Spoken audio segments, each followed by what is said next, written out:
I'll start with the presentation, which will talk about the syntax, how we have created a new syntax for the textual state machine.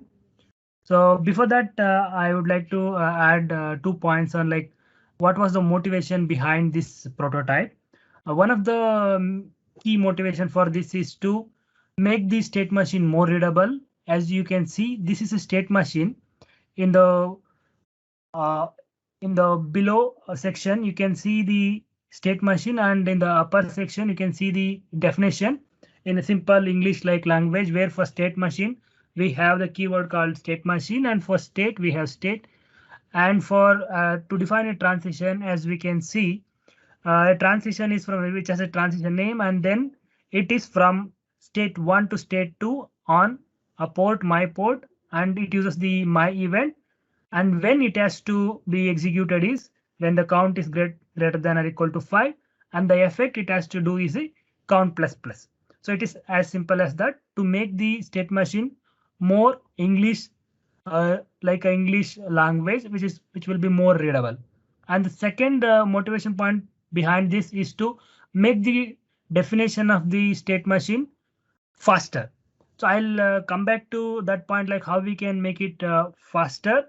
And yeah, that is those are the two main key motivation factors.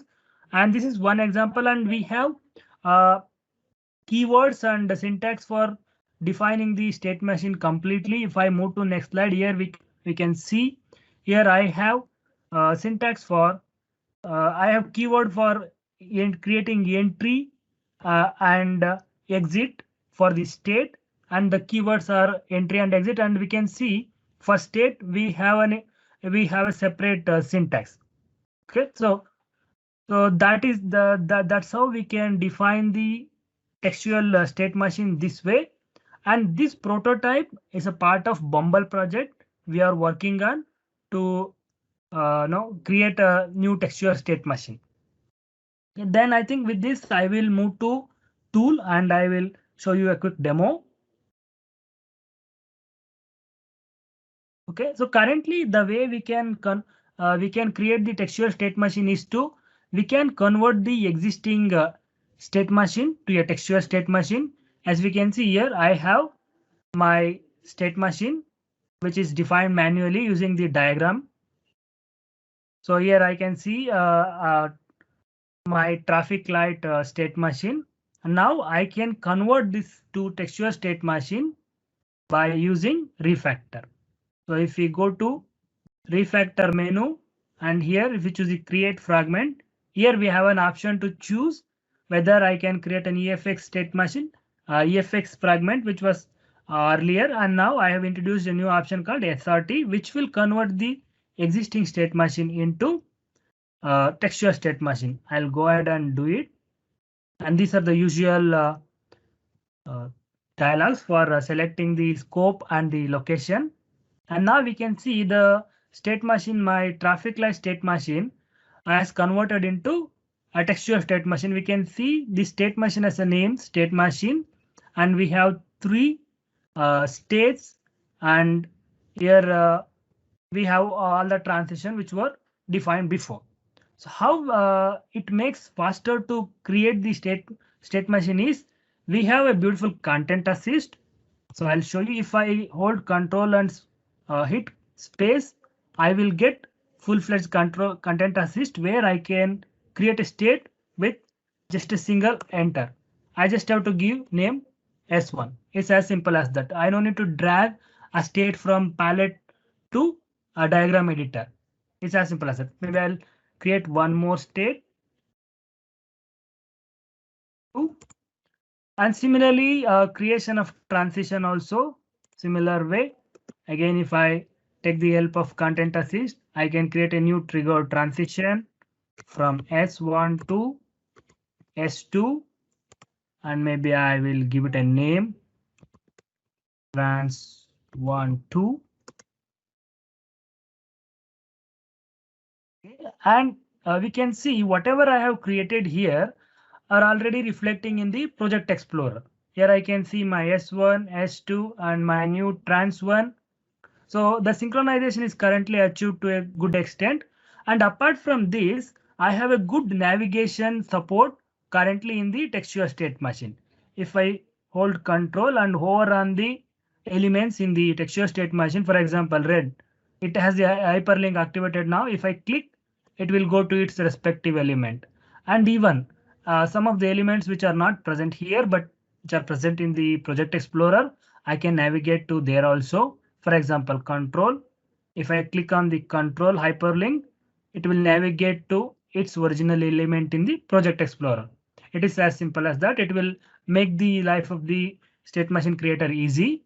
And also we can uh, we can update the texture state machine like before how we were doing. For example, I have selected green state, and if I want to add some entry code to this, let's say I will say cout, and maybe I will tell so green entered.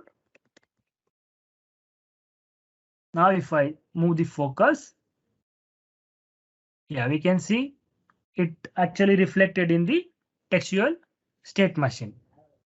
Okay, so this is the good capability which makes the creation of the state machine more simple and faster. And also, if we wish to, fall back to diagram, we can also do it with the help of diagram also.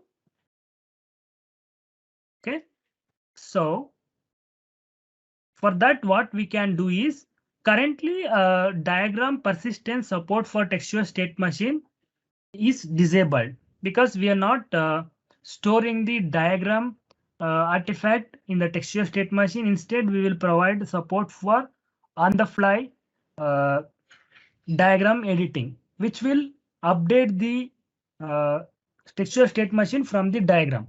So for that, what we can do is we just have to select and we have to choose the add state machine diagram. If I add the diagram here,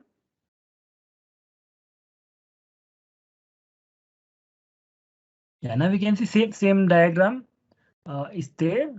So I'll keep it to side by side to demonstrate like I can still make use of the diagram like sometimes if we want to and if we edit in the diagram, same thing should get updated in the textual state machine.